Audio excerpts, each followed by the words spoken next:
hello everyone, my name is Kapil Sangfar. I'm a first year undergrad at IIT Kharagpur. तो last video में I think मैंने promise किया था कि एक ऑर्गेनिक की सीरीज आएगी before mains. So we are starting with it. तो फर्स्ट है पार्ट हम लोगों का इंडक्टिव इफेक्ट। ये स्टार्ट करने से पहले मैं ये अज्यूम कर रहा हूँ कि आप लोगों को थोड़ा बहुत ऑर्गेनिक के बेसिक्स आते होंगे, बिकॉज अगर वो नहीं आते तो फिर प्रॉब्लम की बात है। वो भी नहीं आते तो वो आई थिंक कि आपको पढ़ के आना है, थोड़ा बहुत पढ़ लेना, उसके बाद ये देखना। ओके, सो इंडक्टिव इफेक्ट क्या होता है? Inductive effect basically organic chemistry में हम लोग को काफ़ी ज़्यादा यूज़ होता है in acidic strength, in basic strength और रिएक्शन मैकेनिज्म्स में।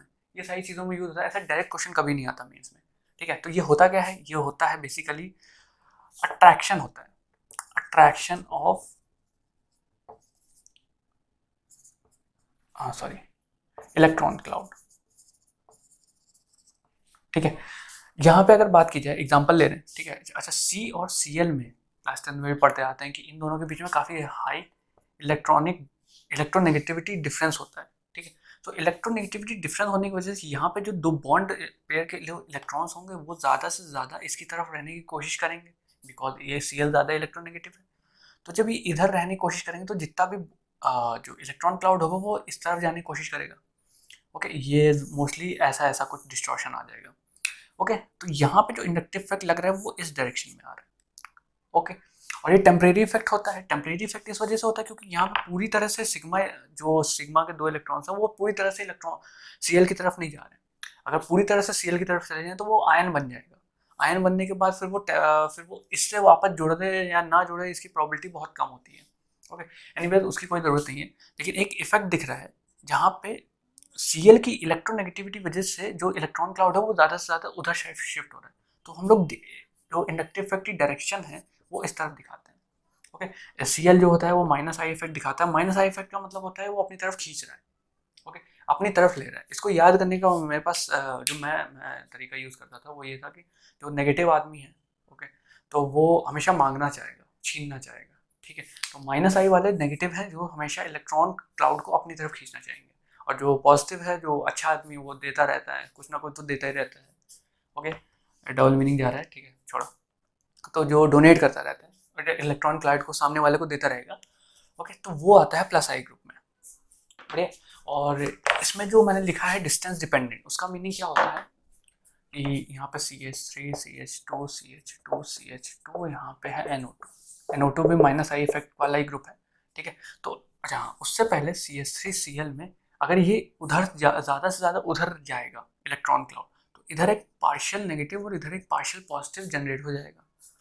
ओके, वैसे ही यहाँ पे अगर एक पार्शियल नेगेटिव जनरेट हो रहा है तो इस कार्बन पे एक डेल्टा प्लस जनरेट होगा, इस वाले कार्बन पे डेल्टा डेल्टा प्लस इस तरह का जनरेट होगा।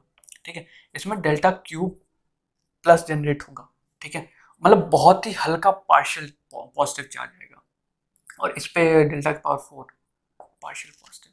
ठीक है, तो यहाँ पे इसके इलेक्ट्रॉन खींचने की जो ताकत है यहाँ तक इतनी कम हो चुकी होती है, ये कभी कैलकुलेट नहीं करते, ना ज़रूरत होती है, बट इससे एक अंदाज़ा मिल जाता है कि यहाँ पे अगर जितनी स्ट्रेंथ होगी उससे उसके स्क्वायर टाइम्स इसमें स्ट्रेंथ होगी, और उसके क्यूब और उसके सो ऑन, मतलब वो कम होती चली जाएगी। ओके, जो पार्शियल डेल्टा पॉजिटिव चार्ज है वो भी कम होता चला जाएगा। इस वाले कार्बन पे इस वाले का माइनस आई इफेक्ट सबसे वीक होगा। ये कहीं से भी इस वाले कार्बन का इलेक्ट्रॉन खींच ही नहीं पाएगा, इतना दूर है ये। ओके, ये सारे तो और ये सारे ग्रुप्स होते हैं plus I minus I effect के। ओके, प्लस आई इफेक्ट के जो ग्रुप्स हैं ये मैंने ऑर्डर में लिखे हुए हैं। CH2 माइनस से स्टार्ट होता है, NH minus and O minus, CO minus 3 degree carbon, 2 degree carbon, 1 degree carbon, ये मिथाइल है, ये ट्राइटियम है, फिर ड्यूटीरियम है, फिर हाइड्रोजन आता है। ठीक है, ये सारी जो ऑर्डर है वो याद रखना है। माइनस आई का भी ये प्लस N में F लगा है, इस साइड में F लगा है, इस साइड में F लगा है, और प्लस है नाइट्रोजन पे। अच्छा, प्लस वाले जितने भी एटम्स होते हैं वो माइनस आई ही दिखाते हैं, जिनमें भी मोस्ट इलेक्ट्रोनेगेटिव वाले में प्लस लगा हुआ है। ठीक है, जो नाइट्रोजन है सबसे ज़्यादा इलेक्ट्रोनेगेटिव है, तो उस पर प्लस चार्ज आ गया है, तो ये बहुत अच्छे से खींचेगा। अब लगता है कि ये खींच नहीं पाएगा प्लस चार्ज की वजह से, लेकिन ये भी अच्छा खासा खींचता है।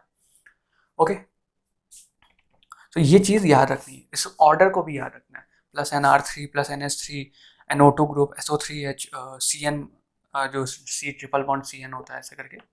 ओके, और कार्बोल्डिहाइड ग्रुप, और CO कीटोनिक ग्रुप है, ऑक्सैलिक ग्रुप है, okay, fluorine, chlorine, bromine, iodine, इतना इतना ऑर्डर याद रखना है, ठीक है।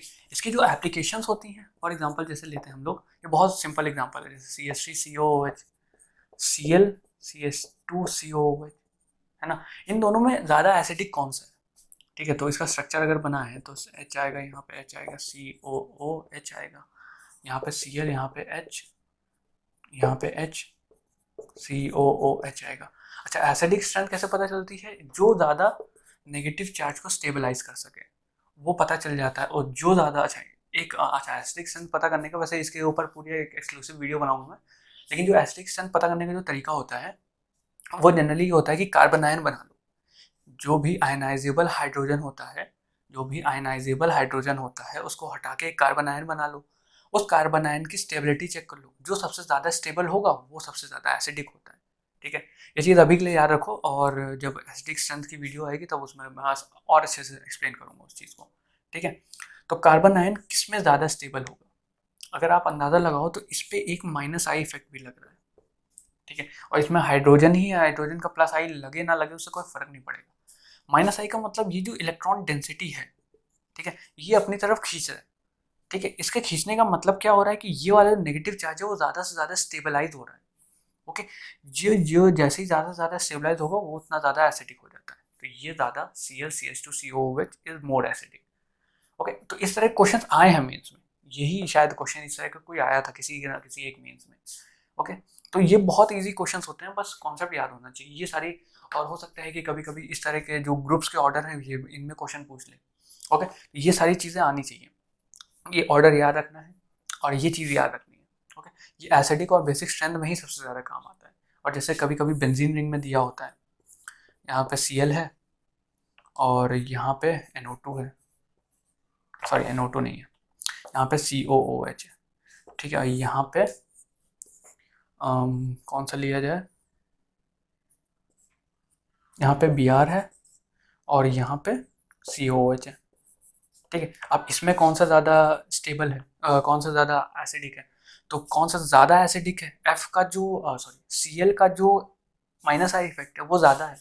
और यहाँ पे अगर हम लोग एनायन बनाते हैं, यहाँ पे एक एनायन बनाया हम लोगों ने, ठीक है, तो Cl का जो इफेक्ट है -I का वो ग्रेटर देन Br है, ठीक है। तो ये वाला जो चार्ज है माइनस पे O पे, वो ज़्यादा से ज़्यादा स्टेबलाइज हो पाएगा इससे, वो अपनी तरफ खींचने की कोशिश कर रहा है। अच्छा, एक आइटम पे अगर नेगेटिव चार्ज है, ठीक है, तो वो न्यूट्रल रहने की कोशिश करना चाहेगा, अगर कोई उसको सपोर्ट कर दे तो वो और अच्छा ही बात तो है उस आइटम के लिए भी।